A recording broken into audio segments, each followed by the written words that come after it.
Tu viens de gagner Roland-Garros et le lendemain, tu as envie de te suicider. Qui peut comprendre ça? Yannick Noah, dans un documentaire qui s'appelle Santé mentale, Briser le tabou, diffusé il y a quelques jours sur M6, qui est encore disponible en replay, hein, il explique que le lendemain de sa victoire de Roland-Garros, ce pourquoi il est famous aujourd'hui, il était complètement perdu. Il dit même qu'il avait envie de sauter dans la Seine pour mettre fin à ses jours. Pourquoi? Parce que personne ne te prépare à être semé. Il ajoute même dans ce docu que les applaudissements du public, à travers ces applaudissements, il cherchait l'amour de sa mère. Et quand tout s'est arrêté, il s'est rendu compte à quel point il était seul, à quel point tous ces gens-là ne le connaissaient pas. Et ça s'appelle le vide, mais ça s'appelle surtout le vertige du vide.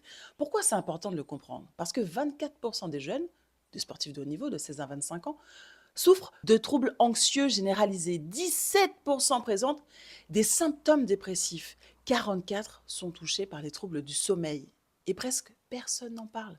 Alors si tu as envie de comprendre ce qui se passe, si tu as envie de reprendre le contrôle sur cette sensation de vide, il faut que tu regardes ce docu. Et surtout, un grand merci à Yannick Noah pour avoir osé le dire. Maintenant, j'ai une question pour toi. Comment tu imagines ta victoire et comment tu imagines les suites de cette victoire?